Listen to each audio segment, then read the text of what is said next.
Suamiku mewariskan sebuah amplop coklat kecil yang sudah lecek berisi sebuah tiket ke Singapura. Besoknya saat aku mendarat di Singapura, seorang supir berjas rapi berdiri memegang papan dengan namaku. Dia menatapku, lalu mengucapkan 6 kata yang membuat darahku membeku. Dia bilang, "Sebelum ceritanya dimulai, silahkan tulis di kolom komentar dari daerah mana saja teman-teman yang menonton cerita ini. Jangan lupa like dan subscribe agar channel ini bisa semakin berkembang dan bisa mempersembahkan cerita yang lebih menarik lagi." 3 hari telah berlalu sejak Martin dimakamkan. 3 hari yang terasa seperti kabut tebal bagi Velia. Dunianya, yang dulu penuh tawa dan kehangatan, kini runtuh dan sunyi. Hari ini, kabut itu terasa semakin menyesakan. Mereka duduk di ruang tamu mewah yang terasa dingin. Ruangan itu dipenuhi perabot mahal pilihan Velia dan Martin, namun hari ini terasa asing, seolah dinding-dinding itu menolaknya. Hujan ringan mengetuk jendela besar, menambah suram suasana. Di seberang Velia, duduk Ibu Ningsih, ibu mertuanya, dan Tari, adik iparnya. Keduanya mengenakan pakaian hitam yang mahal, namun mata mereka tidak menunjukkan kesedihan yang sama dengan yang dirasakan Velia. Ada ketegangan di wajah mereka, sebuah antisipasi yang hampir tidak bisa mereka sembunyikan. Velia sendiri hanya menunduk, memandangi jemarinya di atas pangkuan gamis hitam sederhananya. Hijab yang ia kenakan basah di bagian tepi, sisa air mata yang sepertinya tidak mau berhenti mengalir. Ia tidak peduli dengan apa yang akan terjadi hari ini. Harta benda adalah hal terakhir di pikirannya. Martin telah pergi. Suaminya, pelindungnya, sahabatnya, telah tiada. Apa gunanya rumah besar ini tanpa suaranya? Apa gunanya semua kemewahan jika ia harus menjalaninya sendirian? Seorang pria berjas rapi, pengacara keluarga bernama Pak Sadikin, berdeham. Ia tampak tidak nyaman. Matanya beberapa kali melirik ke arah Velia dengan iba, sebelum akhirnya membuka sebuah map tebal di atas meja kopi berkaki emas. "Selamat siang," ujarnya dengan suara pelan. "Kita berkumpul hari ini, dengan berat hati, untuk melaksanakan wasiat terakhir dari almarhum Tuan Martin." Ibu Ningsih duduk sedikit lebih tegak. Tari memperbaiki posisi duduknya, matanya menatap tajam ke arah Pak Sadikin. "Saya akan membacakan poin-poin utama dari surat wasiat yang telah disahkan ini," lanjut Pak Sadikin. Ia mengambil selembar kertas. Poin pertama. Untuk seluruh aset perusahaan, Martin Global Holdings, beserta anak perusahaannya, telah dialihkan ke sebuah yayasan yang akan diurus oleh Dewan Direksi yang ditunjuk. Ini tidak dapat diganggu-gugat. Ibu Ningsih mendengus pelan. Ia tidak pernah peduli urusan kantor. Ia peduli pada apa yang bisa ia sentuh. Pak Sadikin melanjutkan. Poin kedua. Untuk properti berupa rumah tinggal yang saat ini kita tempati, di Jalan Cendana nomor 12, beserta seluruh isinya. Jantung Velia berdebar sedikit. Itu adalah rumah mereka. Rumah yang ia dekorasi sendiri. Setiap sudut memiliki kenangan bersama Martin. Dengan ini, Tuan Martin mewariskannya secara penuh dan sah kepada ibunya tercinta, Nyonya Ibu Ningsih. Velia mengangkat kepalanya. Matanya yang sembab bertemu dengan tatapan kemenangan Ibu Ningsih. Ibu mertuanya itu tersenyum tipis. Senyuman yang menusuk langsung ke hati Velia yang sudah terluka. Tari menepuk-nepuk lengan ibunya dengan gembira. Berbisik, "Selamat, Ibu."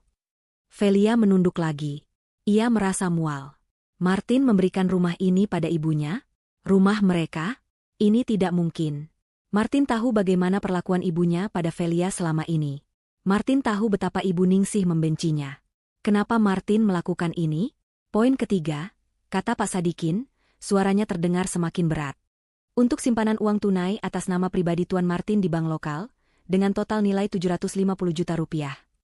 Kali ini Tari yang menahan napas. Matanya membelalak. Diwariskan sepenuhnya kepada adiknya, Nona Tari. Ya Tuhan. Tari memekik pelan, menutup mulutnya dengan kedua tangan, tapi matanya bersinar penuh keserakahan. 750 juta. Uang yang sangat banyak. Ia langsung memeluk Ibu Ningsih. Keduanya berpelukan singkat, merayakan kemenangan mereka di depan Velia yang masih berduka. Velia merasa dunianya berputar. Rumah untuk Ibu Ningsih. Uang tunai untuk Tari. Lalu untuknya, istrinya? Velia merasakan dingin yang menusuk tulang.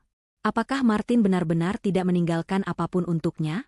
Apakah pernikahannya selama 5 tahun ini tidak berarti apa-apa? Pak Sadikin terdiam sejenak. Ia menatap Velia. Wajahnya penuh simpati. Dan poin terakhir, katanya lirih, seolah takut mengatakannya.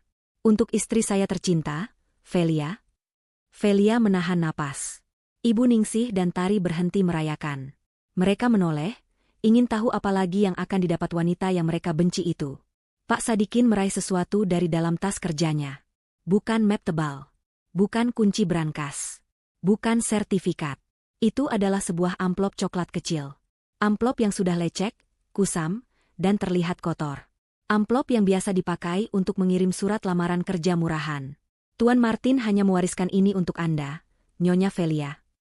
Pak Sadikin mendorong amplop lecek itu ke atas meja. Keheningan melanda ruangan.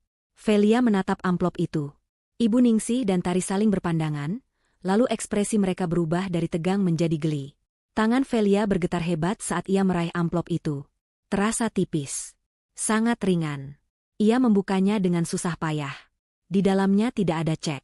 Tidak ada surat berharga. Hanya selembar kertas yang dilipat. Ia membukanya. Itu adalah sebuah tiket pesawat. Kelas ekonomi. Maskapai penerbangan murah. Rute Jakarta ke Singapura. Untuk penerbangan besok pagi, pukul 8. Hanya itu. Keheningan pecah. Tawa meledak dari mulut Tari. Tawa yang keras, melengking, dan penuh penghinaan. Sebuah tiket. Serunya sambil menepuk-nepuk sofa. Dia hanya memberimu tiket pesawat. Ibu Ningsih ikut tertawa. Tawanya lebih dalam, lebih sinis. Hahaha. Dia mengusirmu, Velia. Bahkan setelah dia mati, anakku tahu kalau kamu tidak berharga. Dia membuangmu. Velia menatap tiket di tangannya. Air matanya berhenti. Yang ada hanya rasa syok dan hampa. Singapura? Kenapa? Selamat berlibur, gelandangan. Hardik Ibu Ningsih, air mata geli mengalir di pipinya. Akhirnya kamu akan pergi dari rumah ini. Pak Sadikin buru-buru membereskan surat-suratnya. Tugas saya sudah selesai. Surat-surat rumah dan pencairan dana akan segera diurus, katanya kepada Ibu Ningsih. Ia menatap Velia sekali lagi, menggelengkan kepala pelan, lalu bergegas pergi dari rumah itu. Ia tidak mau terlibat dalam apa yang akan terjadi selanjutnya. Pintu depan tertutup. Suara langkah Pak Sadikin menghilang. Kini, hanya tersisa Velia. Sendirian, di tengah-tengah dua serigala yang baru saja memenangkan segalanya. Ia memegang erat tiket pesawat itu. Tiket itu adalah satu-satunya peninggalan dari suaminya. Sebuah tiket yang terasa seperti tamparan paling keras yang pernah ia terima. Begitu suara mobil Pak Sadikin menjauh dari halaman, suasana di ruang tamu berubah total. Kelegaan palsu dan kesopanan yang dipaksakan lenyap seketika. Ibu Ningsih bangkit berdiri. Wajahnya yang tadi dihiasi tawa sinis kini, mengeras menjadi topeng kebencian yang dingin. Sudah kamu dengar, kata Ibu Ningsih. Suaranya datar, tanpa emosi, yang justru membuatnya terdengar lebih menakutkan. Ini rumahku sekarang. Rumah anakku, Martin, yang diwariskan kepadaku. Ibunya. Velia masih duduk membeku. Tiket pesawat itu tergenggam erat di tangannya. Ia menatap ibu mertuanya, bibirnya terlalu keluh untuk berbicara. Tari melompat dari sofa. Ia berjalan mengitari Velia seperti predator mengelilingi mangsanya. Kasihan sekali, desisnya. 5 tahun menikah, pura-pura jadi istri yang baik, pura-pura berhijab salehah. Dan lihat apa yang kamu dapat? Sebuah tiket. Hahaha. Martin pasti sudah muak denganmu. Tari, jaga ucapanmu, bisik Velia, lebih kepada dirinya sendiri. Suaranya nyaris tak terdengar. Jaga ucapan? Tari berhenti tepat di depan Velia, mencondongkan tubuhnya. Kamu yang seharusnya sadar diri. Kamu itu tidak punya apa-apa lagi di sini. Kamu menumpang di rumah ibuku. Ibu, Velia memohon, mengalihkan pandangannya pada Ibu Ningsih. Ia mencoba mencari sisa kemanusiaan di mata wanita itu. Saya mohon, Ibu. Saya masih berduka. Martin baru saja pergi. Biarkan saya di sini beberapa hari. Hanya sampai saya tahu harus kemana. Ibu Ningsih tertawa pelan. Beberapa hari? Kamu pikir ini tempat penampungan? Kamu bukan siapa-siapa lagi, Velia. Pernikahanmu sudah berakhir. Warisan sudah dibagi. Dan kamu tidak dapat apa-apa. Sekarang, Ibu Ningsih menunjuk ke arah pintu depan. Pergi. Sekarang? Velia terkejut. Tapi, ini sudah malam, Ibu. Hujan di luar. Lalu kenapa? Kamu mau aku pesankan ojek? Sahut Tari, tertawa lagi. Ibu, tolong. Velia mulai menangis lagi. Tapi kali ini bukan tangis kesedihan, melainkan tangis putus asa. Barang-barang saya masih di kamar. Saya tidak punya tujuan. Bagus. Ibu Ningsih bertepuk tangan sekali. Tari, bantu dia berkemas. Tari tersenyum lebar. Dengan senang hati, Ibu. Ibu Ningsih menarik lengan Velia dengan kasar, memaksanya berdiri. Cepat. Aku tidak mau melihat wajahmu satu malam lagi di rumah ini. Rumah ini harus dibersihkan dari aura sialmu. Velia terhuyung. Ia ditarik dan didorong menaiki tangga spiral yang megah menuju kamarnya.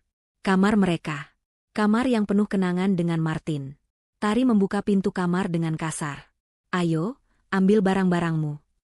Velia masuk ke dalam kamar. Aroma parfum Martin masih samar-samar tercium. Hatinya hancur berkeping-keping. Ia berjalan menuju lemari pakaian. Eits!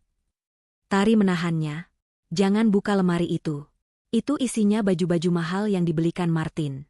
Uang anakku. Kamu tidak boleh membawanya. Tapi itu pakaian saya, lirih Velia. Tidak ada lagi yang jadi milikmu. Bentak Ibu Ningsih dari ambang pintu. Ambil saja baju-baju lamamu.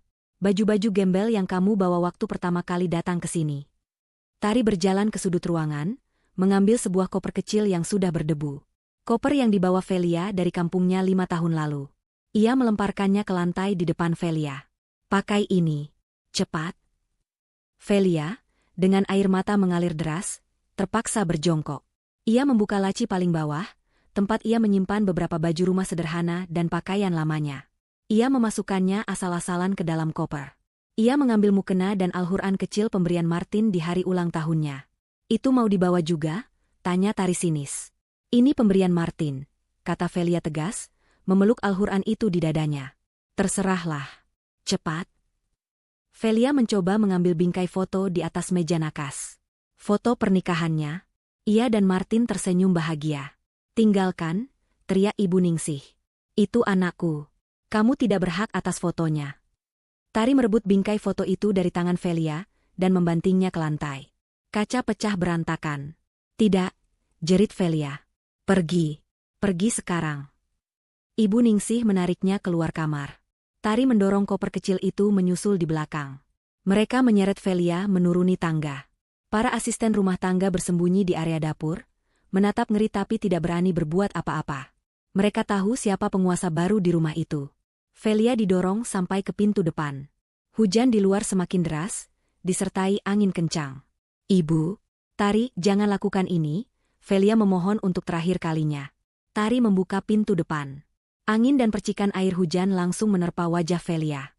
Selamat jalan, Nyonya Velia. Semoga perjalananmu ke Singapura menyenangkan. Hahaha. Satu lagi, kata Ibu Ningsih. Ia merogoh saku celemeknya, mengeluarkan beberapa lembar uang ratusan ribu. Ini, pesangon dariku. Supaya orang tidak bilang aku kejam. Ia melemparkan uang itu ke lantai dekat kaki Velia.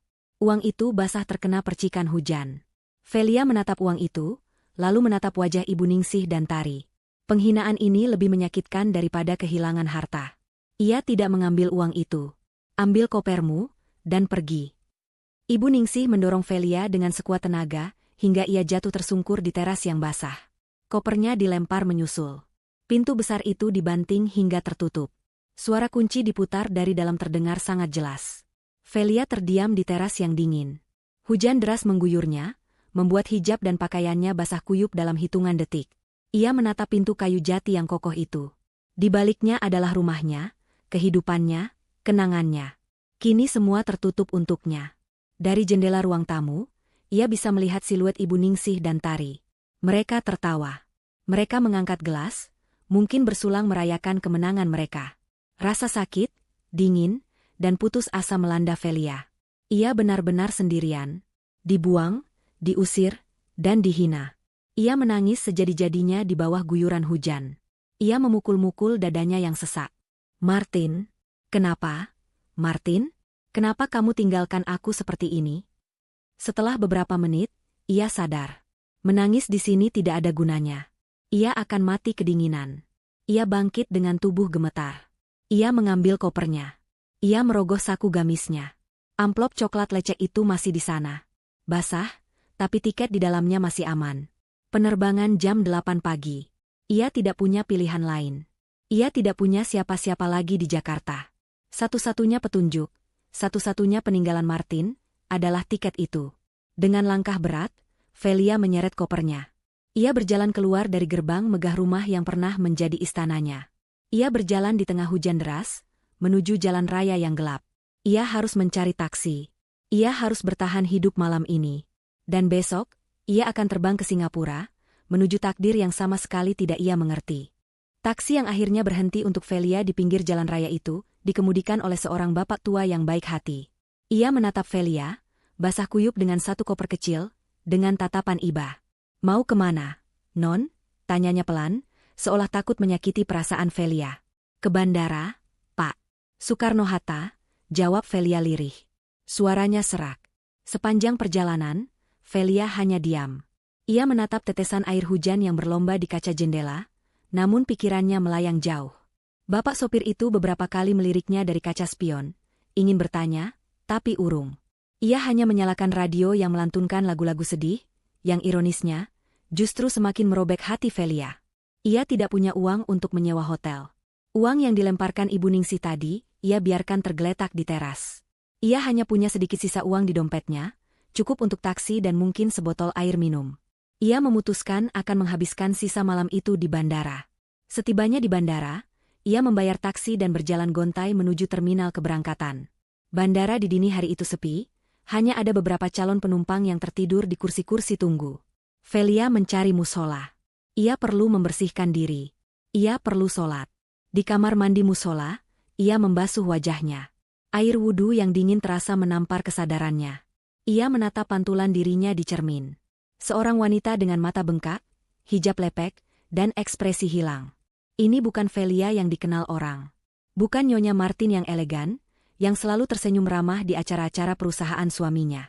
Ini adalah seorang wanita yang hancur. Ia menggelar sajadah pinjaman di sudut musola. Ia sholat, namun pikirannya tidak bisa fokus. Air matanya kembali tumpah. Ia menangis dalam sujudnya, menumpahkan segala rasa sakit, penghinaan, dan kebingungannya. "Ya Allah," bisiknya berulang kali. "Kenapa? Kenapa Martin melakukan ini padaku? Dosa apa aku padanya? Jika aku salah, kenapa dia tidak menghukumku saat dia masih hidup? Kenapa dia meninggalkanku dalam keadaan terhina seperti ini?" Setelah sholat, ia duduk terdiam, memeluk Al-Quran kecil pemberian Martin. Kenangan pernikahannya berputar di kepalanya seperti film rusak. Martin adalah suami yang baik. Sangat baik. Dia lembut, penuh perhatian, dan tidak pernah sekalipun meninggikan suaranya. Dia selalu membela Velia di depan Ibu Ningsih dan Tari. Setiap kali ibunya mulai menyindir Velia yang belum juga memberinya cucu, Martin selalu memotong. "Ibu, Velia istri Martin. Urusan anak itu urusan kami. Ibu tidak perlu ikut campur." Tapi di sisi lain, Martin memang sangat tertutup, terutama soal keuangan dan keluarganya. Velia tidak pernah tahu berapa persisnya kekayaan suaminya. Ia tidak pernah diizinkan ikut campur dalam urusan bisnis. "Tugas kamu adalah jadi istri yang baik, sayang," kata Martin suatu kali. "Urus aku, urus rumah. Soal kantor, soal ibu dan Tari, biar itu jadi bebanku saja. Aku tidak mau kamu pusing." Dulu, Velia menganggap kata-kata itu sebagai bentuk cinta. Bentuk perlindungan. Martin ingin ia hidup nyaman tanpa beban. Tapi malam ini, kata-kata itu terdengar berbeda. Terdengar seperti pemisahan. Seolah Martin sengaja membangun tembok di antara mereka. Ia membiarkan Velia hidup dalam gelembung emas, tapi gelembung itu tidak punya fondasi. Sekali Martin pergi, gelembung itu pecah, dan Velia jatuh terjerembab. Dan pertanyaan terbesarnya, kenapa Singapura? Mereka pernah berlibur ke sana beberapa kali. Selalu menginap di hotel mewah, berbelanja di Orchard Road. Martin tampak biasa saja, tidak ada yang aneh. Apakah Martin punya rahasia di sana? Apakah dia punya wanita lain? Hati Velia terasa seperti diremas. Apakah tiket ekonomi ini adalah cara Martin mengirimnya ke Singapura untuk menemui wanita simpanannya? Untuk menunjukkan betapa tidak berartinya Velia? Atau, apakah ini jebakan? Mungkin Ibu Ningsih dan Tari benar. Martin membencinya di akhir hayatnya. Mungkin Martin tahu penyakitnya parah, dan ia merencanakan ini semua. Memberi Velia harapan palsu dengan cinta, lalu menghancurkannya setelah ia tiada. Pikiran itu terlalu kejam, terlalu menyakitkan. Velia menggelengkan kepala, mencoba mengusir bayangan itu. Tidak. Martin yang ia kenal tidak mungkin sejahat itu. Pasti ada penjelasan lain. Pasti. Waktu subuh tiba. Setelah sholat, Velia memberanikan diri menuju counter check-in. Petugas maskapai menatapnya sekilas. Bagi mereka, Velia hanyalah penumpang biasa dengan tiket ekonomi dan satu koper kecil. Tidak ada yang tahu badai yang baru saja ia lalui. Prosesnya cepat. Ia mendapatkan boarding pass dan berjalan gontai menuju ruang tunggu. Ia duduk di kursi besi yang dingin. Perutnya melilit karena lapar, tapi ia tidak berniat membeli makanan. Ia hanya menatap lalu lalang orang. Ada keluarga yang tertawa, bersiap untuk liburan. Ada pebisnis yang sibuk dengan laptop mereka. Dan ada dia. Sendirian. Tanpa tujuan. Ia memandangi tiket di tangannya lagi. Jakarta ke Singapura. Satu arah. Saat panggilan untuk naik pesawat terdengar, Velia bangkit. Setiap langkah menuju pesawat terasa berat. Ia masuk ke kabin kelas ekonomi yang sempit. Sangat berbeda dengan kursi kelas bisnis yang empuk yang biasa ia nikmati bersama Martin. Ia duduk di dekat jendela, membiarkan orang-orang melewatinya. Pesawat lepas landas.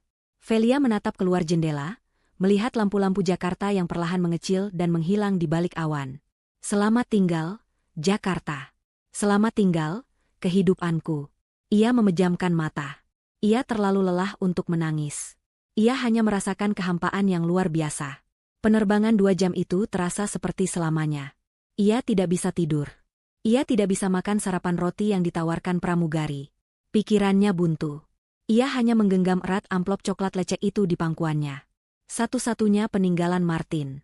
Sebuah teka-teki yang menyakitkan. Pesawat mendarat dengan mulus di Bandara Changi, Singapura. Bandara ini begitu megah, bersih, dan modern. Jauh lebih besar dan lebih canggih dari yang ia ingat. Tapi kemegahan itu justru membuatnya merasa semakin kecil dan terintimidasi. Velia mengikuti arus penumpang lain menuju imigrasi. Petugas imigrasi menatapnya. Tujuan ke Singapura? Tanyanya dalam bahasa Inggris. Saya tidak tahu, jawab Velia jujur dengan suara pelan. Petugas itu mengerutkan kening. Anda tidak punya tiket pulang? Tidak. Anda menginap di mana? Saya tidak tahu. Petugas itu menatapnya curiga. Velia sudah pasrah jika ia ditolak masuk dan dipulangkan. Tapi mungkin karena melihat kondisi Velia yang tampak kacau dan matanya yang sembab, petugas itu akhirnya menghela napas. Saya beri izin masuk 30 hari. Pastikan Anda tidak melanggar aturan. Ia mencap paspor Velia. Velia mengambil paspornya dan berjalan mengambil kopernya. Ia melangkah keluar ke balai kedatangan. Inilah saatnya. Saat di mana kenyataan menghantamnya. Balai kedatangan itu ramai. Penuh dengan orang yang menyambut. Keluarga berpelukan. Pasangan berciuman. Anak-anak berlari ke pelukan ayah mereka. Dan Velia. Berdiri sendirian di tengah keramaian. Ia memegang erat pegangan kopernya. Ia tidak punya siapa-siapa. Ia tidak punya tujuan. Ia tidak punya uang. Ia tidak tahu bahasa. Ia benar-benar telah dibuang. Ia merasa menjadi orang paling bodoh dan paling malang di seluruh dunia. Air mata kembali menggenang. Ia mencari sudut yang sepi, berniat untuk duduk di lantai dan menangis sejadi-jadinya. Ia membuka matanya yang kabur oleh air mata, memindai lautan manusia di depannya. Dan saat itulah, matanya menangkap sesuatu. Di antara puluhan orang yang memegang papan nama hotel dan nama-nama asing, ada satu papan nama yang berbeda. Papan nama itu sederhana, berwarna putih bersih. Dan di atasnya, tertulis 2 kata dalam huruf kapital yang jelas. Nyonya Velia. Jantung Velia seakan berhenti berdetak.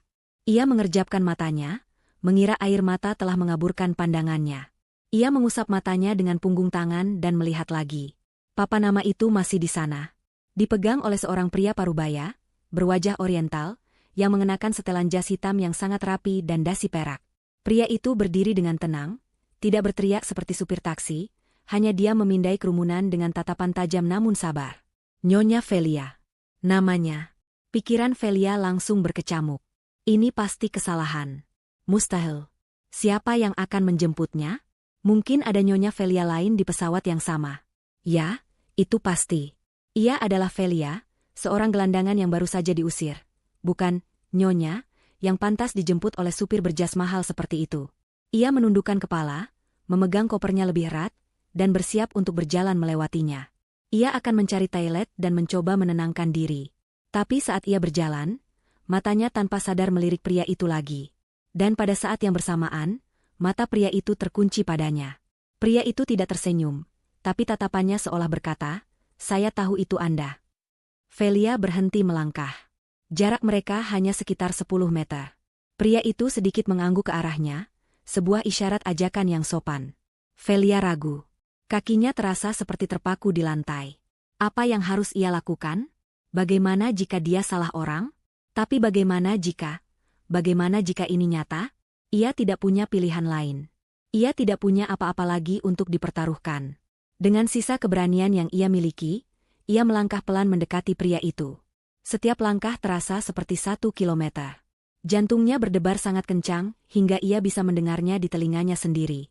Semakin dekat, ia bisa melihat pria itu dengan lebih jelas.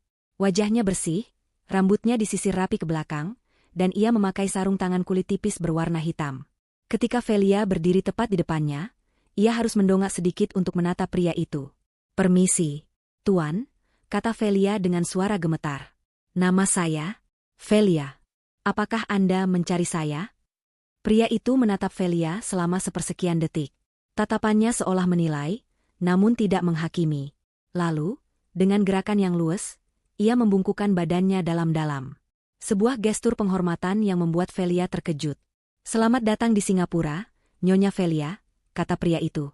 Suaranya tenang, dengan aksen Melayu Inggris yang kental namun sangat jelas. "Nama saya Lee.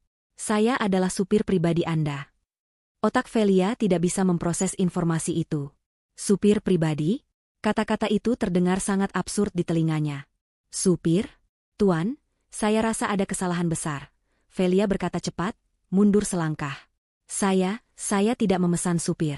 Saya tidak punya uang untuk membayar Anda. Anda pasti salah orang." Ia menunjuk dirinya sendiri, ke hijabnya yang kusut dan koper kecilnya yang bulukan. "Lihat saya. Saya bukan, Nyonya, yang Anda cari." Emerly tersenyum tipis. Itu adalah senyum pertama yang ia berikan, dan senyum itu anehnya menenangkan. "Tidak ada kesalahan, Nyonya," katanya lembut. Tanpa menunggu persetujuan, ia mengulurkan tangannya yang bersarung tangan dan mengambil alih pegangan koper Velia. Gerakannya begitu sigap dan percaya diri, Velia bahkan tidak sempat menolak. "Tapi, siapa yang mengirim Anda?" tanya Velia, kebingungannya semakin menjadi-jadi. "Tuan Martin yang telah mengatur semuanya," jawab Emerly. Nama itu, Martin. Seperti disambar petir di siang bolong. Hati Velia mencelos. Jadi ini semua pengusiran, tiket lecek, penerbangan hina ini, semua ini adalah bagian dari rencana Martin? Emosi Velia kembali bergejolak. Rasa sedihnya berubah menjadi kemarahan. "Martin?" desisnya. "Dia yang mengatur ini? Dia mengirim Anda untuk apa? Untuk memastikan saya benar-benar terbuang? Untuk mengantar saya ke panti sosial? Atau untuk menyerahkan saya pada wanita lain?" Suaranya mulai bergetar karena marah. Emerly tidak terlihat kaget dengan ledakan emosi Velia. Ia tetap tenang. "Tuan Martin mengatur ini untuk memastikan Anda tiba dengan selamat dan diurus dengan baik, Nyonya," katanya. "Diurus dengan baik?" Velia tertawa getir. "Saya baru saja diusir dari rumah saya sendiri oleh keluarganya. Saya dilempar ke jalanan di tengah hujan. Saya hanya diberi tiket pesawat murahan. Apa itu yang namanya diurus dengan baik?" Emerly menunggu Velia selesai meluapkan amarahnya. Wajahnya tetap tenang. Ia menatap Velia lurus di mata, dengan tatapan yang serius, seolah hendak menyampaikan sesuatu yang sangat penting. "Rumah di Jakarta dan uang tunai itu," kata Emerly pelan, "bukanlah warisan Anda yang sesungguhnya." Velia terdiam. Emerly membungkuk sedikit lebih dekat, merendahkan suaranya agar hanya Velia yang bisa mendengar, di tengah keramaian bandara. Ia mengucapkan 6 kata. 6 kata yang menghentikan waktu. 6 kata yang membuat seluruh darah di tubuh Velia terasa membeku. "Warisan Anda yang sesungguhnya ada di sini." Velia terhuyung. Ia hampir jatuh jika saja ia tidak berpegangan pada tiang di dekatnya. Warisan? Sesungguhnya? Apa maksudnya? Amplop coklat lecek itu? Tiket itu? Apakah itu kunci? Pikirannya berputar. Ia teringat tawa sinis Ibu Ningsih. Ia teringat penghinaan Tari. Ia teringat semua penderitaan dalam 24 jam terakhir. Saya tidak mengerti," bisik Velia. "Anda akan mengerti, Nyonya," kata Emerly. "Sekarang, mari Mobil sudah menunggu. Lee tidak menunggu jawaban Velia. Ia berbalik dan mulai berjalan dengan langkah pasti menuju pintu keluar, mendorong koper kecil Velia dengan satu tangan. Velia, masih dalam keadaan syok, tidak punya pilihan selain mengikutinya. Ia berjalan di belakang Lee seperti orang linglung. Kakinya melangkah secara otomatis. Pikirannya kosong. Mereka keluar dari gedung terminal yang sejuk, menuju area penjemputan pribadi yang eksklusif. Udara Singapura yang hangat dan lembab menyambutnya. Di sana, di tepi trotoar, terparkir sebuah mobil yang hanya pernah Velia lihat di majalah. Bukan taksi. Bukan mobil biasa. Itu adalah sebuah Bentley Mulsanne hitam metalik. Mengkilap seperti cermin, begitu mewah hingga terlihat tidak nyata. Lee menyerahkan koper Velia kepada seorang petugas yang langsung menyimpannya di bagasi. Kemudian, Lee berjalan ke pintu belakang dan membukanya untuk Velia. Velia menatap interior mobil itu. Jok kulit berwarna krem, kayu mengkilap, dan aroma kemewahan yang lembut. Ini mobil untuknya? Ia menatap Lee, mencari jawaban. Kebingungan, rasa takut, dan secercah harapan yang baru tumbuh berkelindan di dalam dirinya. Kita mau kemana? Tanyanya dengan suara yang nyaris tak terdengar. Lee berdiri tegak di samping pintu yang terbuka. Pengacara Anda sudah menunggu, Nyonya. Velia menelan ludah. Pengacaraku? Ia tidak punya pengacara. Ia menarik napas panjang. Apapun yang menunggunya, itu tidak mungkin lebih buruk dari apa yang baru saja ia alami. Ia melangkah masuk ke dalam mobil mewah itu. Saat pintu ditutup, suara bising bandara langsung teredam, tergantikan oleh kesunyian yang elegan. Mobil mulai melaju pelan, membawanya pergi dari bandara, menuju takdir barunya yang penuh misteri. Velia duduk di dalam keheningan yang asing. Mobil Bentley itu melaju nyaris tanpa suara di atas aspal mulus jalanan Singapura. Di luar jendela, pemandangan kota yang modern dan teratur terbentang. Gedung-gedung pencakar langit berkilauan di bawah sinar matahari tropis. Taman-taman hijau terawat rapi di setiap sudut. Semuanya begitu bersih, begitu sempurna, begitu jauh berbeda dari kekacauan yang baru saja ia tinggalkan. Di dalam mobil, ia bisa mencium aroma samar dari kulit mahal dan kayu poles. Ia menyentuh permukaan jok yang lembut di bawah jemarinya. Ini adalah kemewahan yang bahkan melebihi apa yang pernah ia nikmati bersama Martin. Namun, ia merasa seperti penipu. Ia masih mengenakan gamis yang sama dengan yang ia pakai kemarin, sedikit kusut dan lembab. Hijabnya ia rapikan sebisanya di musola bandara. Ia memeluk tas tangan kecilnya erat-erat, di dalamnya hanya ada dompet tipis, paspor, dan Al-Quran kecil pemberian Martin. Ia melirik ke depan. Lee mengemudi dengan fokus yang tenang. Tatapannya lurus ke jalan. Warisan Anda yang sesungguhnya ada di sini. 6 kata itu terus terngiang di kepalanya. Apa maksudnya? Apakah Martin memiliki sebuah rumah kecil di sini? Sedikit tabungan? Tapi mobil ini, supir ini, semua ini tidak masuk akal. Mobil melambat dan berbelok, memasuki area yang paling berkilau di Singapura, kawasan distrik keuangan Marina Bay. Mobil itu berhenti di depan lobi sebuah gedung pencakar langit yang menjulang, terbuat dari kaca dan baja. Namanya terukir dengan huruf perak besar di atas pintu masuk, sebuah nama yang tidak ia kenali. Lee keluar dan membukakan pintu untuknya. Kita sudah sampai, Nyonya Velia. Velia melangkah keluar dengan kaki gemetar. Ia merasa seperti sebutir debu di depan kemegahan gedung ini. Lee berjalan di sisinya, memandunya masuk ke lobi yang sangat besar. Lantainya terbuat dari marmer impor, langit-langitnya tinggi, dan beberapa karya seni modern menghiasi dinding. Orang-orang berjas mahal berlalu lalang, berbicara pelan ke telepon mereka. Saat Velia masuk, seorang wanita di meja resepsionis langsung berdiri dan tersenyum. Selamat pagi, Lee. Selamat datang, Nyonya Velia. Tan sudah menunggu Anda. Wanita itu tahu namanya. Velia hanya bisa mengangguk kaku. Mereka diarahkan ke lift pribadi di bagian belakang. Lee menekan tombol lantai tertinggi. Pintu lift terbuka, menunjukkan sebuah ruangan kecil berpanel kayu. Perjalanan ke atas terasa cepat dan sunyi. Telinganya sedikit berdengung saat lift berhenti. Pintu terbuka, dan mereka tidak berada di koridor. Mereka langsung masuk ke sebuah kantor resepsi yang luar biasa mewah. Pemandangannya adalah hal pertama yang menarik napas Velia. Dinding kaca dari lantai ke langit-langit menunjukkan pemandangan seluruh Singapura. Patung Merlion dan Marina Bay Sands terlihat seperti mainan dari ketinggian ini. Seorang pria yang lebih tua, berwajah ramah namun tegas, berjalan menyambut mereka. Ia mengenakan setelan jas yang dijahit sempurna. Nyonya Velia, Sapanya dengan bahasa Indonesia yang fasih dan formal. Selamat datang. Saya Tan. Merupakan kehormatan bisa bertemu dengan Anda. Ia mengulurkan tangannya. Velia menyambutnya dengan ragu. Terima kasih, Tuan Tan. Silakan. Mr. Tan mempersilakan Velia masuk ke sebuah ruang rapat yang lebih mirip ruang keluarga kepresidenan. Ada sofa kulit yang nyaman, meja kopi dari kayu solid, dan karpet tebal. Mr. Lee berdiri diam di dekat pintu, seperti bayangan. Anda ingin minum? Teh? Kopi? Air? Tanya Mr. Tan. Air saja, terima kasih, bisik Velia. Mr. Tan mengangguk, dan seorang asisten langsung membawakan sebotol air mineral mahal dan gelas kristal. Velia duduk di tepi sofa. Ia merasa sangat kecil. Mr. Tan, ia memulai, suaranya bergetar. Maafkan saya sangat bingung. Mr. Lee bilang, dia bilang tentang warisan. Tapi saya rasa ada kesalahan besar. Suami saya, surat wasiatnya sudah dibacakan. Saya hanya mendapat tiket pesawat. Mr. Tan mendengarkan dengan sabar. Ia duduk di seberang Velia, menatapnya dengan tatapan penuh pengertian. Nyonya Velia, katanya lembut. Apa yang Anda dengar di Jakarta kemarin itu bukanlah surat wasiat yang utama. Velia mengerutkan kening. Apa maksud Anda?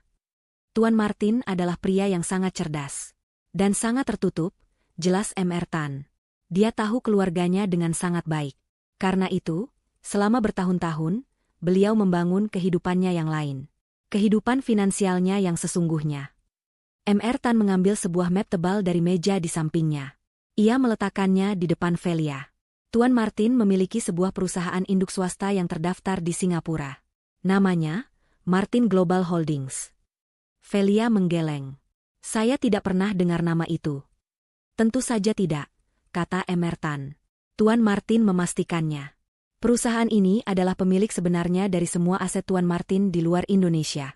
Kepemilikan di perusahaan tambang Australia, portofolio real estate di London, rekening bank di Swiss, dan gedung tempat kita berada saat ini. Semuanya. Velia menatapnya, tidak percaya. Tapi bagaimana? Tuan Martin menempatkan 99% dari seluruh kekayaannya ke dalam sebuah trust.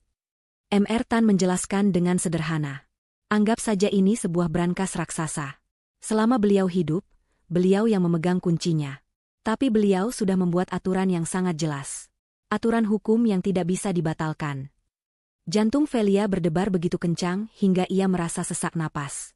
Aturan itu berbunyi, lanjut Mr. Tan, bahwa pada saat kematiannya, seluruh isi brankas itu, seluruh kepemilikan Martin Global Holdings dan semua asetnya, secara otomatis dialihkan ke satu orang. Mr. Tan membuka map di depannya. Ia memutar selembar dokumen. Di sana, di bagian bawah, ada tanda tangan Martin yang sangat ia kenali. Dan di atasnya, di baris, penerima manfaat tunggal, tertulis namanya. Velia Anindita. Aset-aset di Indonesia, kata Mr. Tan, rumah dan uang tunai itu, nilainya tidak sampai 1% dari total kekayaan Tuan Martin. Beliau sengaja memisahkannya. Beliau memberikan umpan itu kepada keluarganya. Umpan yang beliau tahu pasti akan mereka makan. Velia menatap namanya di dokumen itu. Air mata mulai menggenang lagi.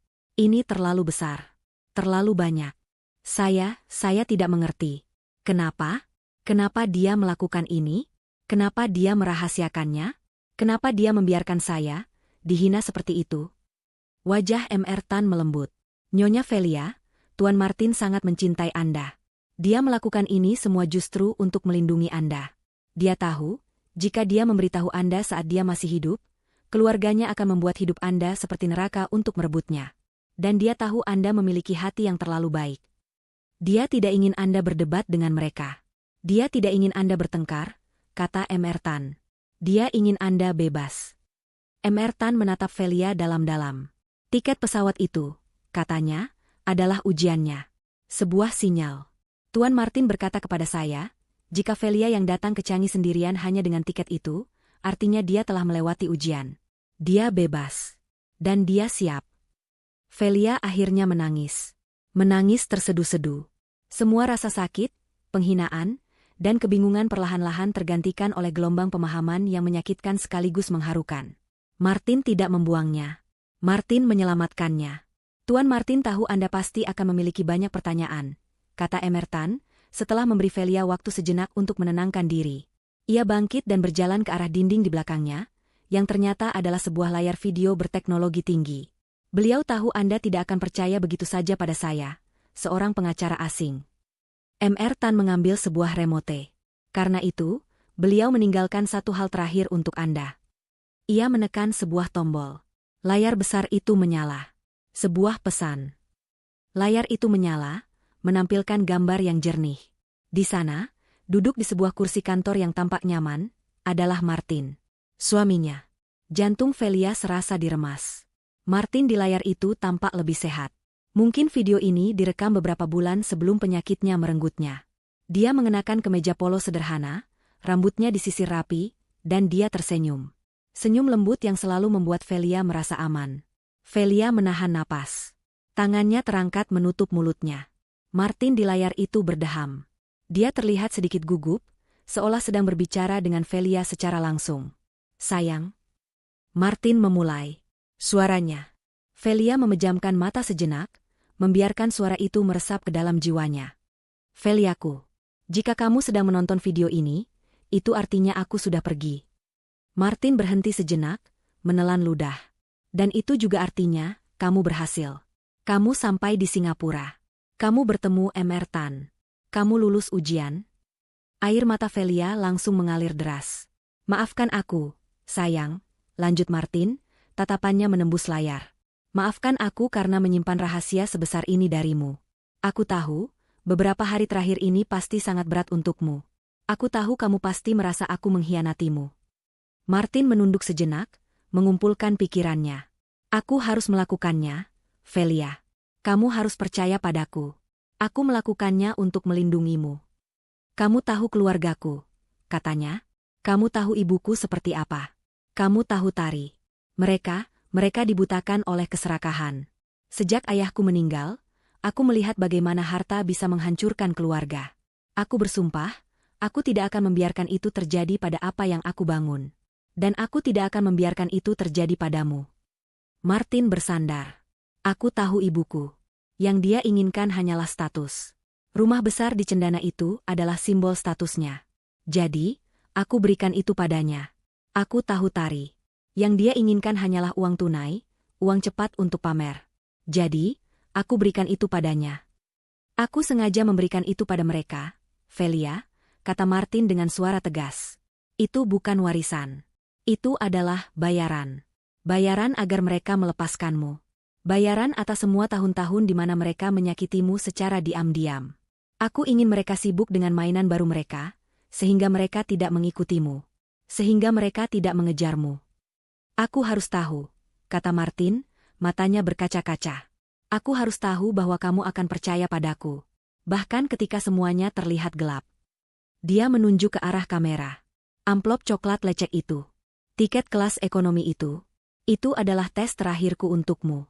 Itu adalah cara gilaku untuk bertanya, apakah kamu masih mencintaiku? Apakah kamu masih percaya padaku? Bahkan ketika aku hanya memberimu remah-remah. Dan kamu membuktikannya, bisiknya. Kamu datang. Velia menangis tanpa suara. Tubuhnya terguncang. Dia sekarang mengerti segalanya. Penghinaan di ruang tamu. Pengusiran di malam hujan. Itu semua adalah bagian dari rencana menyakitkan Martin untuk membebaskannya. Dia harus menderita sekali, agar bisa bebas selamanya. Jika mereka yang menemukan tiket itu, Martin melanjutkan, jika mereka yang mencoba datang ke Singapura untuk mengklaimnya, Mr. Tan punya instruksi tegas. Seluruh aset akan hangus. Disumbangkan ke yayasan amal di seluruh dunia. Mereka tidak akan mendapatkan 1 sen pun. Tapi kamu yang datang. Sendirian. Seperti yang aku harapkan. Video itu berlanjut. Martin menjelaskan tentang perusahaannya. Tentang bagaimana dia membangunnya dari nol secara diam-diam. Tentang bagaimana Mr. Tan dan timnya adalah orang-orang kepercayaannya. Lalu, ekspresi Martin berubah menjadi serius. Sangat serius. Sayang, dengarkan aku baik-baik, katanya. Aku sudah memberi ibuku dan Tari apa yang mereka inginkan. Aku sengaja memberikan warisan itu bersih. Sertifikat rumah itu bersih atas nama ibu. Uang 750 juta itu bersih di rekening Tari. Tidak ada hutang. Tidak ada jebakan pajak yang aku pasang. Tidak ada. Velia mengerutkan kening. Kenapa? Kenapa Martin begitu baik pada mereka? Seolah bisa membaca pikiran Velia, Martin tersenyum tipis. Kenapa? Kamu tanya? Karena aku tahu sifat mereka, Velia.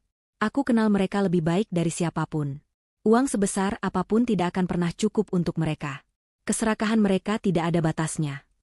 Aku memberi mereka tali yang bersih, kata Martin. Dan aku tahu, aku yakin 100%, mereka akan menggunakan tali itu untuk menggantung diri mereka sendiri. Mereka akan menghancurkan diri mereka sendiri.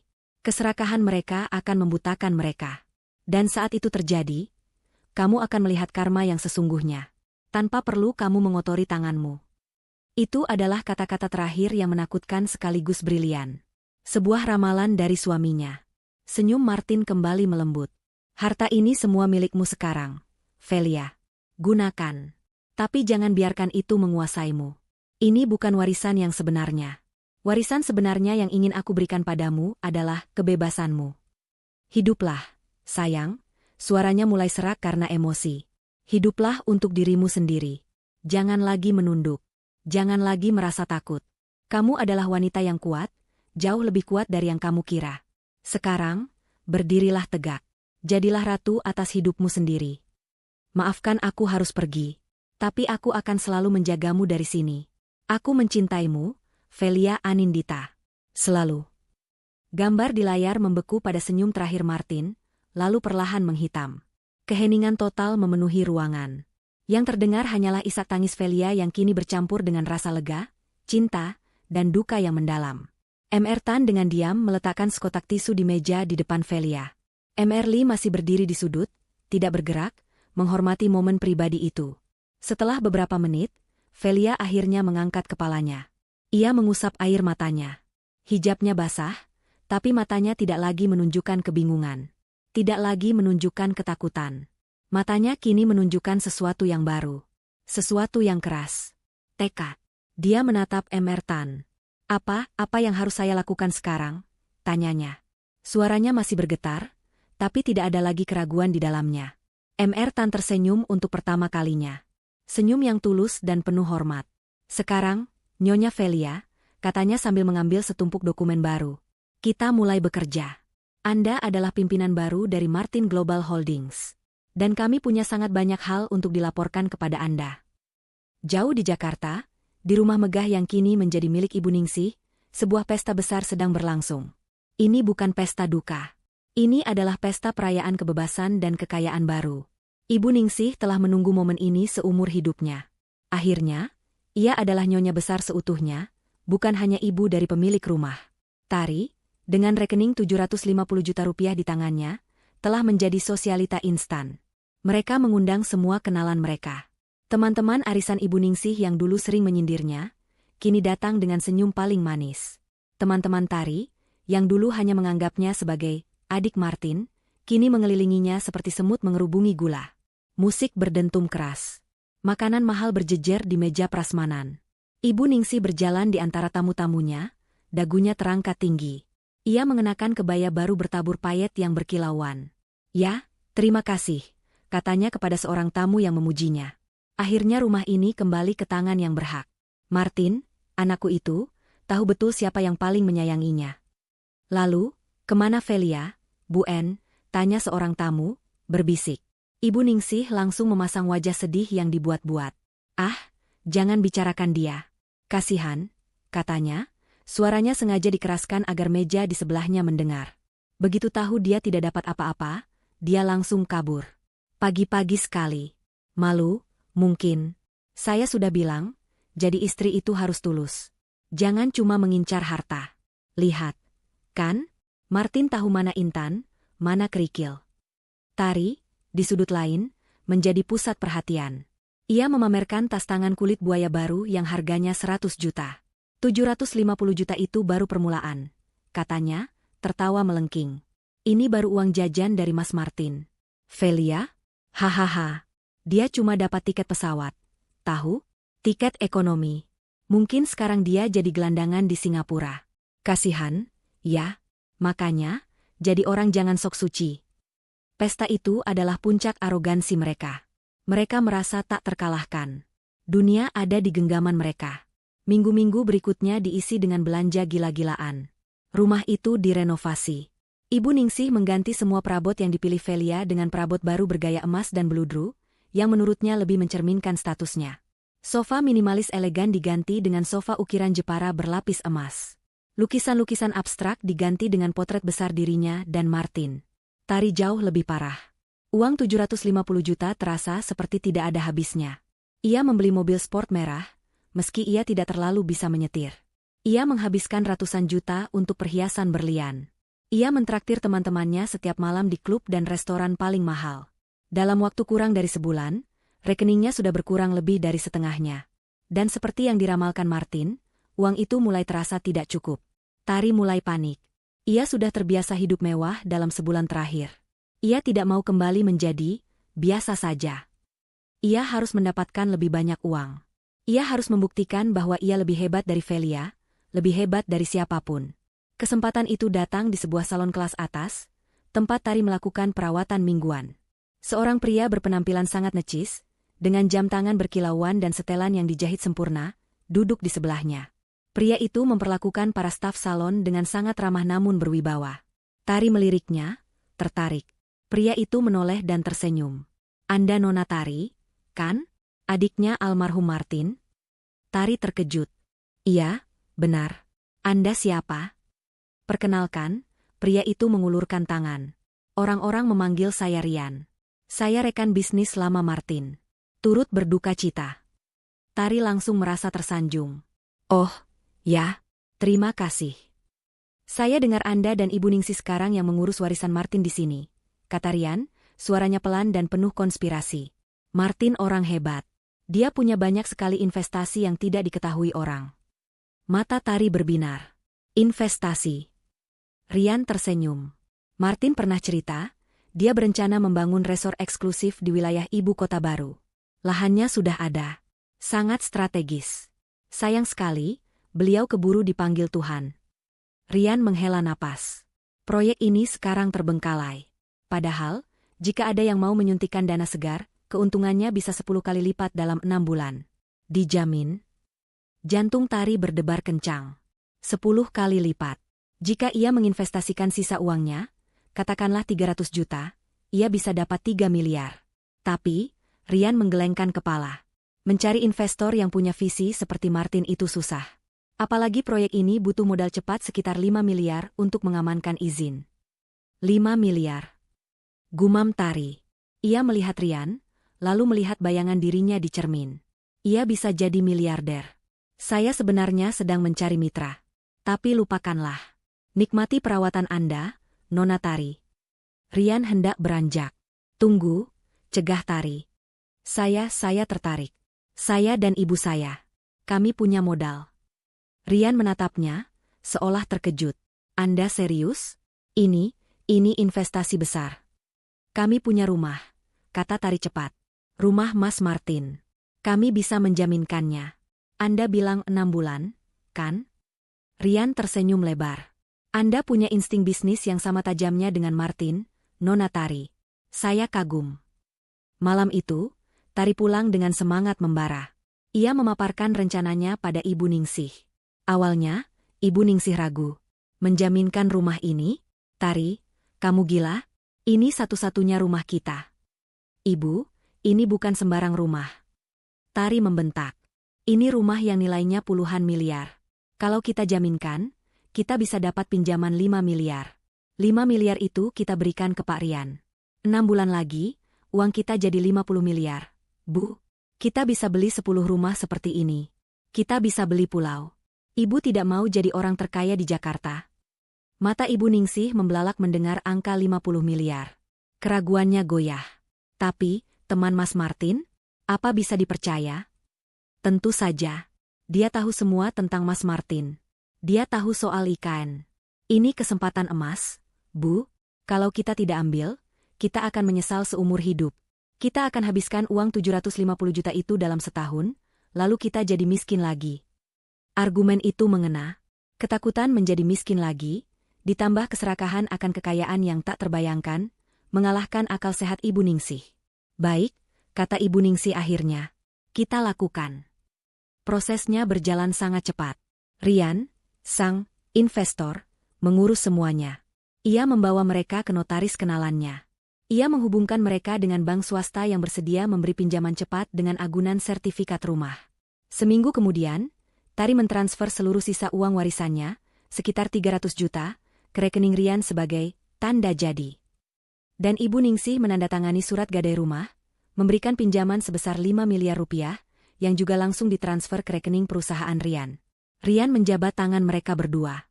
Selamat, Ibu Ningsih, Nona Tari. Selamat menjadi mitra saya. Sekarang, kita tinggal menunggu. 6 bulan dari sekarang, bersiaplah menjadi miliarder. Rian pergi. Ibu Ningsih dan Tari berpelukan. Mereka tertawa, membayangkan semua kemewahan yang akan mereka dapatkan. 6 bulan terasa lama. Tapi mereka menunggu. Bulan pertama, Rian masih membalas pesan, mengatakan, semua lancar. Bulan kedua, balasannya mulai singkat. Bulan ketiga, pesannya hanya dibaca. Bulan keempat, nomor Rian tidak lagi aktif. Dia mungkin sibuk di lokasi proyek. Bu, kata Tari, mencoba menenangkan dirinya sendiri, meski jantungnya mulai berdebar tidak karuan. Bulan kelima, mereka mencoba mendatangi alamat kantor Rian yang tertera di kartu namanya. Itu adalah sebuah gedung perkantoran mewah. Tapi saat mereka bertanya ke resepsionis, jawabannya adalah, perusahaan itu hanya menyewa virtual office di sini, Bu. Dan sudah sebulan ini menunggak bayaran. Kaki Tari terasa lemas. Bulan ke-6. Hari di mana mereka seharusnya menerima keuntungan itu. Tidak ada kabar. Tidak ada uang masuk. Rian lenyap di telan bumi. Tepat 6 bulan 1 hari, sebuah amplop resmi datang ke rumah. Bukan dari Rian. Bukan cek miliaran. Itu adalah surat dari bank. Tari membukanya dengan tangan gemetar. Ibu Ningsih mengawasinya dengan cemas. Isinya adalah surat peringatan pertama. Menyatakan bahwa pinjaman atas nama Ibu Ningsih sebesar 5 miliar rupiah, ditambah bunga, telah jatuh tempo. Dan karena tidak ada pembayaran yang dilakukan, bank akan segera memproses penyitaan aset yang dijaminkan. Rumah mereka. Tari menjatuhkan surat itu. Wajahnya pucat pasi. Ibu. Bisiknya. Ibu Ningsih merebut surat itu. Ia membacanya berulang kali. Matanya membelalak. Ia tidak bisa bernapas. Tidak. Tidak mungkin, teriaknya. Ia meremas surat itu. Tari, apa yang sudah kamu lakukan? Kita ditipu. Bukan aku. Ibu juga setuju. Tari balas berteriak, suaranya pecah menjadi isak tangis histeris. Rumahku. Rumah anakku. Ibu Ningsih meraung. Ia menjambak rambutnya sendiri. Mereka hancur. Uang 750 juta ludes. Dan kini, mereka berhutang 5 miliar. Mereka akan kehilangan satu-satunya harta berharga mereka. Mereka akan menjadi gelandangan. Persis seperti apa yang mereka katakan pada Velia. 3 bulan telah berlalu sejak Velia mendarat di Singapura. 3 bulan yang terasa seperti 3 tahun. Dunia wanita yang dulu berpusat pada rumah dan suami, kini berputar 180 derajat. Pagi itu, di lantai 80 sebuah gedung pencakar langit, Velia duduk di kepala meja rapat. Ruangan itu diisi oleh selusin eksekutif, pria dan wanita parubaya dengan pengalaman puluhan tahun di bidang keuangan, hukum, dan investasi. Mereka semua menatap Velia. Velia yang mereka lihat hari ini sangat berbeda dengan wanita bingung yang dijemput Mr. Lee di bandara. Hijab sutra berwarna biru tua membingkai wajahnya yang tenang. Ia mengenakan blus sederhana namun terbuat dari bahan terbaik, dipadu celana palazzo dan blazer berwarna senada. Tidak ada perhiasan mencolok, hanya jam tangan tipis di pergelangan tangannya. Ia memancarkan aura otoritas yang tenang. Laporan portofolio properti di London saya terima, kata Velia. Bahasa Indonesianya formal, namun kini diselingi istilah-istilah bahasa Inggris yang fasih. Tapi saya lihat ada penurunan yield sebesar 2% di sektor residensial Canary Wharf. Apa analisis tim? Seorang pria Inggris langsung membuka laptopnya. Nyonya Velia, itu disebabkan oleh... Velia mendengarkan dengan saksama. 3 bulan ini adalah kursus kilat terberat dalam hidupnya. Mr. Tan tidak memberinya waktu untuk berduka. Pagi sampai malam, ia dijejali pelajaran. Hukum korporat, manajemen aset, analisis pasar global, strategi investasi. Awalnya ia kewalahan. Ia menangis setiap malam, merindukan Martin dan kehidupan sederhananya. Tapi kemudian, ia teringat pesan Martin di video itu. Hiduplah, sayang. Berdirilah tegak. Jadilah ratu atas hidupmu sendiri. Velia memutuskan untuk tidak mengecewakan Martin. Ia belajar. Ia membaca ratusan dokumen. Ia bertanya tanpa henti. Dan otaknya yang cerdas, yang selama ini terpendam di balik perannya sebagai ibu rumah tangga, menyerap semuanya seperti spons. Para eksekutif yang awalnya meremehkannya, mengiranya hanya akan jadi boneka, kini menatapnya dengan rasa hormat. Ia bukan hanya pemilik. Ia adalah pimpinan.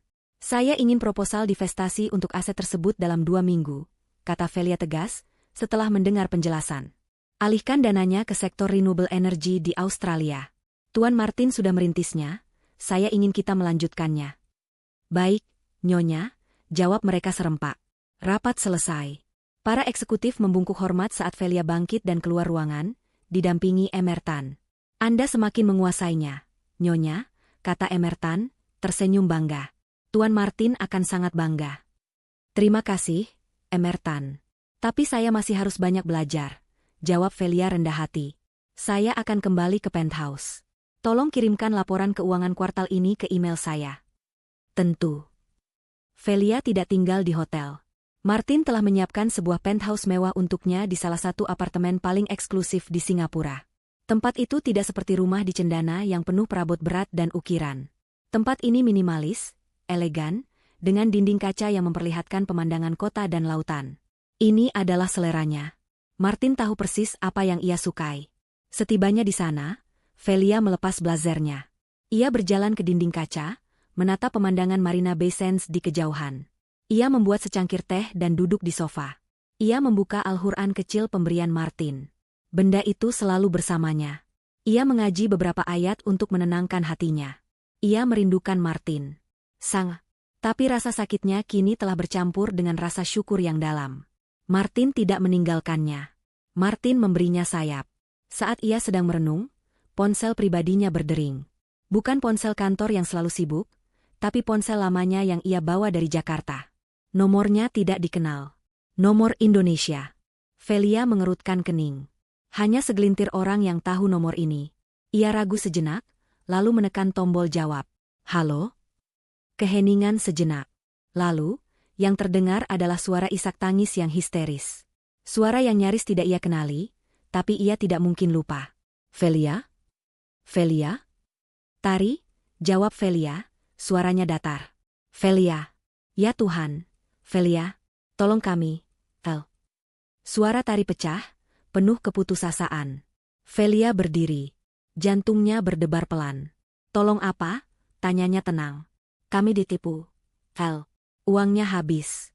Rumahnya? Rumahnya mau disita bank. Tari meraung di telepon. Kami utang 5 miliar. 5 miliar. Kami tidak punya apa-apa lagi. Mereka akan mengusir kami. Kami akan jadi gelandangan. Velia diam. Ia mendengarkan. Velia, kamu pasti punya uang, kan? Isak tangis Tari berubah menjadi permohonan yang menjijikan. Kamu di Singapura, kamu pasti kerja, kamu pasti punya simpanan. Tolong kami, pinjami kami. Aku janji aku akan bayar. Aku akan jadi pembantumu seumur hidup. Asal tolong kami. Jangan biarkan ibu dan aku tidur di jalanan. Velia memejamkan mata. Ingatannya terbang kembali ke malam hujan itu. Ia teringat dirinya yang bersimpuh di teras, basah kuyup. Ia teringat tawa Ibu Ningsih dan Tari dari balik jendela. Ia teringat pecahan kaca bingkai foto pernikahannya. Martin benar. Mereka akan menghancurkan diri mereka sendiri. Velia? Kamu masih di sana? Tanya Tari, suaranya semakin panik. Velia, jawab aku. Tolong. Demi Mas Martin, tolong kami. Velia menarik napas panjang. Lalu, ia menekan tombol merah. Mengakhiri panggilan. Ia meletakkan ponselnya di atas meja. Tangannya tidak gemetar. Hatinya tenang. Tidak ada kemarahan. Tidak ada dendam. Yang ada hanya keadilan. Ia menatap pemandangan kota di depannya. Langit Singapura cerah. Ia mengangkat telepon internal di apartemennya. Telepon itu langsung terhubung ke Emerly, yang kini menjadi kepala keamanan sekaligus asisten pribadinya. Emerly, panggil Velia. Suaranya dingin dan jernih. Tidak ada lagi getar keraguan seperti 3 bulan lalu. Ya, Nyonya. Siapkan jet pribadi saya, perintah Velia. Kita kembali ke Indonesia. Sekarang. Jet pribadi milik Martin Global Holdings mendarat mulus di Bandara Halim Perdana Kusuma. Velia turun dari tangga pesawat, diikuti oleh Emerly yang membawa tas kerjanya. Udara Jakarta yang panas dan lembab langsung menerpanya. Sangat berbeda dengan udara Singapura yang tertata. Di landasan, sebuah mobil telah menunggu. Bukan Bentley, melainkan sebuah Maybach hitam legam yang jauh lebih mewah dan mengintimidasi. Mobil itu adalah standar baru yang ditetapkan perusahaan untuk kunjungan sang chairwoman. Emerly membukakan pintu untuknya. Velia masuk ke dalam kabin yang sejuk dan senyap. Kita langsung ke Cendana, Emerly, kata Velia pelan. Baik, Nyonya. Perjalanan menuju rumah lamanya terasa seperti perjalanan menembus waktu. Melewati kemacetan dan polusi, Velia hanya menatap lurus ke depan. Tidak ada nostalgia, tidak ada kerinduan. Yang ada hanya sebuah urusan yang harus diselesaikan. Saat mobil berbelok ke Jalan Cendana, Velia bisa melihatnya dari kejauhan. Pemandangan itu begitu menyedihkan hingga nyaris terlihat seperti lelucon yang kejam. Gerbang megah itu terbuka lebar. Di depannya, tergantung sebuah spanduk besar berwarna kuning terang, dengan tulisan merah menyala, akan dilelang oleh bank. Halaman yang dulu terawat indah kini kering dan berdebu. Rumputnya menguning. Di teras, tumpukan perabot ditumpuk berantakan. Sofa beludru emas yang dulu dibanggakan Ibu Ningsih kini tergeletak miring. Kakinya patah satu. Sebuah truk dari jurusita bank terparkir di jalan, beberapa petugas sedang mengangkut barang-barang terakhir. Di antara kekacauan itu, duduk dua sosok wanita. Mereka duduk di lantai teras yang kotor, bersandar pada pilar besar. Itu Ibu Ningsih dan Tari. Maybach yang dikemudikan Emerly melambat dan berhenti tepat di depan gerbang. Mobil itu begitu besar, begitu mewah, dan begitu sunyi. Kehadirannya langsung menyedot semua perhatian. Petugas jurusita berhenti bekerja. Beberapa tetangga yang pura-pura lewat untuk menonton drama itu, kini berhenti dan berbisik-bisik, menunjuk ke arah mobil mahal yang tidak mereka kenali. Ibu Ningsih dan Tari mengangkat kepala mereka. Wajah mereka kotor oleh debu dan air mata. Rambut mereka lepek tak terurus. Pakaian mahal mereka telah lama berganti dengan daster kusam. Mereka menyipitkan mata, silau oleh pantulan matahari di badan mobil yang mengkilap. Pintu mobil tidak langsung terbuka. Selama hampir 1 menit penuh, Velia hanya duduk di dalam, memandangi dua wanita yang telah menghancurkan hidup mereka sendiri. Ia membiarkan mereka menebak. Membiarkan mereka merasakan intimidasi. Akhirnya, Emerly keluar dari pintu kemudi. Ia berjalan memutar dengan langkah tegap. Ia membuka pintu belakang. Dan Velia melangkah keluar. Matahari Jakarta terasa menyengat, tapi Emerly dengan sigap membuka payung hitam kecil, bukan untuk hujan, tapi untuk melindungi Velia dari terik matahari. Velia berdiri tegak. Ia mengenakan setelan celana panjang berwarna putih gading, dipadu dengan hijab sutra berwarna beige yang senada. Wajahnya tenang, tersembunyi di balik kacamata hitam besar yang elegan. Ia tampak seperti seorang bangsawan yang mengunjungi daerah kumuh. Mulut Ibu Ningsih terbuka. Matanya membelalak tak percaya. Tari adalah yang pertama bereaksi. Ia terbelalak. Wajahnya berubah dari putus asa menjadi syok, lalu menjadi percikan harapan yang gila. Velia? Desisnya, tidak percaya. Velia? Teriaknya. Tari langsung bangkit, tersandung kakinya sendiri, dan berlari menerjang ke arah gerbang. Ia tidak peduli lagi pada harga diri. Ia jatuh berlutut di aspal panas di depan kaki Velia. Velia, tolong. Velia, itu kamu. Tari menangis meraung-raung, mencoba memeluk kaki Velia. Emerly maju selangkah, menghalangi Tari dengan tubuhnya tanpa menyentuhnya. Ibu Ningsih, melihat reaksi Tari, ikut tersadar. Dunianya yang sudah hancur tiba-tiba melihat satu-satunya kemungkinan penyelamat. Ia ikut berlari, tertatih-tatih, dan ambruk di samping Tari. Ia bersujud di tanah, mencium debu di dekat sepatu Velia. Velia, anakku, menantuku. Racaunya, suaranya parau. Velia, tolong ibu, nak, tolong kami salah. Kami sudah dihukum. Para tetangga yang menonton menahan napas. Petugas jurusita menghentikan aktivitas mereka. Ini adalah drama yang lebih seru dari sinetron manapun. Tolong kami, Vel, jerit Tari lagi, memukul-mukul tanah. Kami akan jadi gelandangan. Rumah ini mau diambil. Uang kami habis. Kami ditipu. Tolong bayar utang kami, Vel. Kamu punya uang, kan? Mobilmu, pakaianmu. Kamu pasti kaya sekarang. Tolong. Teriakan, "Tolong!" itu menggema di jalanan yang hening. Velia diam. Ia tidak melepas kacamata hitamnya. Ia menatap ke bawah, ke arah dua wanita yang kini bersujud di kakinya.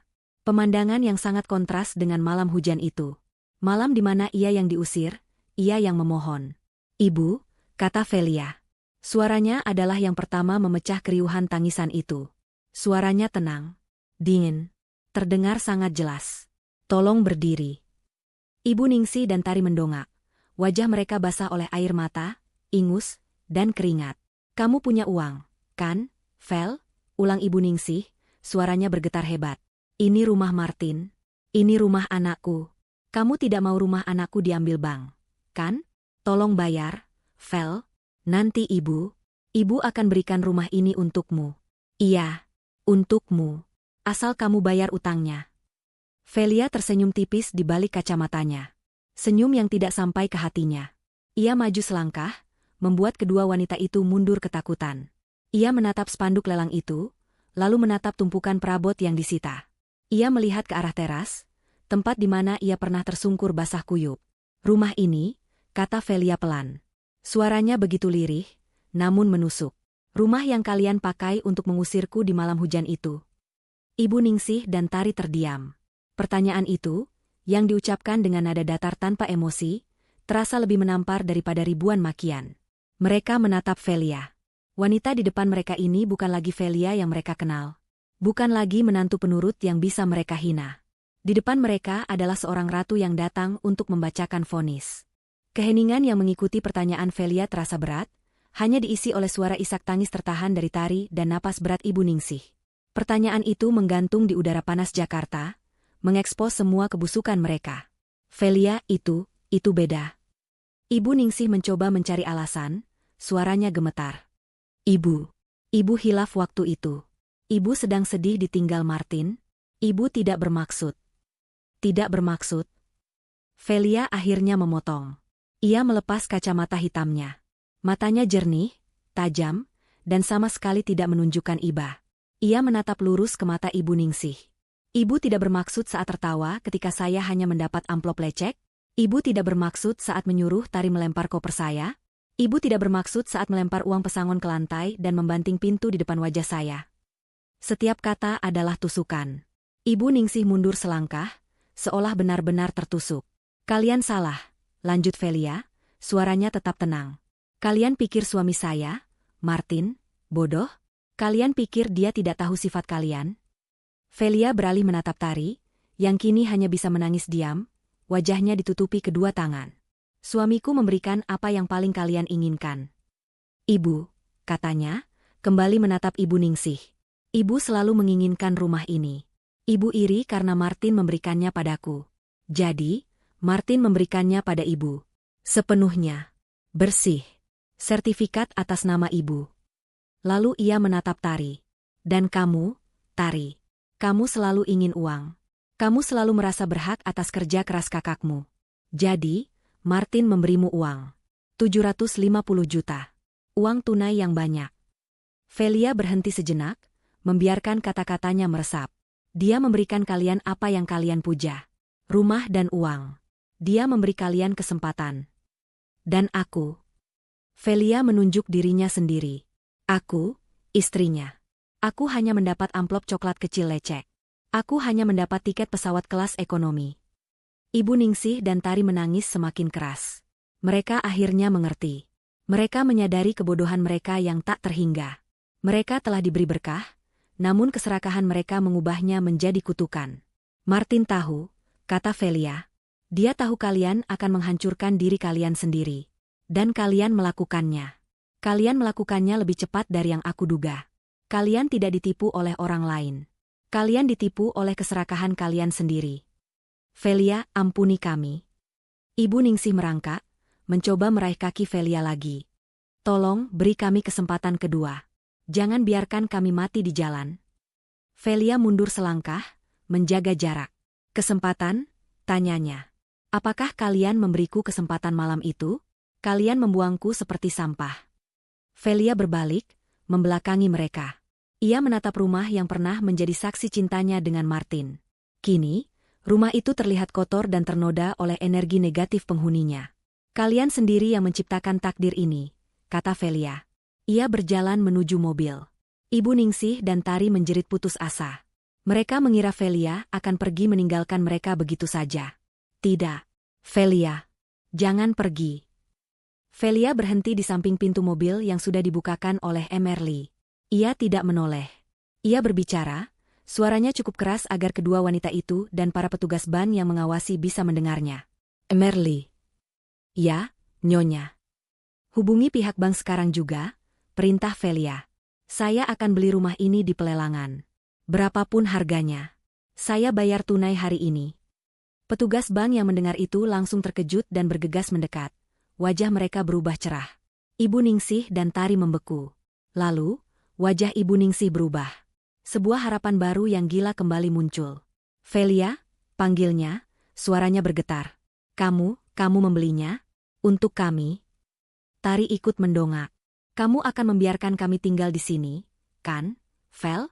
Kamu baik sekali. Terima kasih, Velia. Terima kasih. Mereka mengira Velia akan memaafkan mereka. Mereka mengira keajaiban telah datang. Velia menatap mereka berdua untuk terakhir kalinya. Tatapannya sedingin es. Kalian pikir, katanya pelan. Aku membelinya untuk kalian? Velia tersenyum. Senyum pertama yang ia tunjukkan hari itu. Senyum yang dingin, penuh kuasa, dan menghancurkan. Ia masuk ke dalam mobil. Interior yang sejuk langsung menyambutnya. Sebelum Emerly menutup pintu, Velia memberikan perintah terakhirnya, jelas dan tegas, untuk didengar semua orang. Emerly, setelah proses pembelian selesai, katanya sambil menatap lurus ke depan. Robohkan bangunannya. Harapan di wajah Ibu Ningsih dan Tari hancur seketika. Apa? Bisik Ibu Ningsih. Robohkan sampai rata dengan tanah. Lanjut Velia. Saya tidak mau ada satupun batu sisa dari tempat ini. Di atas tanah ini, kita akan bangun panti asuhan. Atas nama Martin. Tidak, jerit Ibu Ningsih. Itu adalah raungan putus asa. Velia menoleh sedikit ke arah Emerly. Dan satu hal lagi. Pastikan mereka berdua, ia menunjuk Ibu Ningsih dan Tari dengan dagunya, tidak boleh menginjakan kaki di tanah ini lagi. Selamanya. Baik, Nyonya. Emerly menutup pintu mobil. Suara pintu yang tertutup itu terdengar seperti palu hakim yang menjatuhkan vonis akhir. Di dalam kesunyian Maybach, Velia menekan sebuah tombol, dan tirai jendela belakang perlahan tertutup, menghalangi pemandangan di luar. Di luar, Ibu Ningsih meraung dan mencoba mengejar mobil, namun ia jatuh tersungkur di aspal.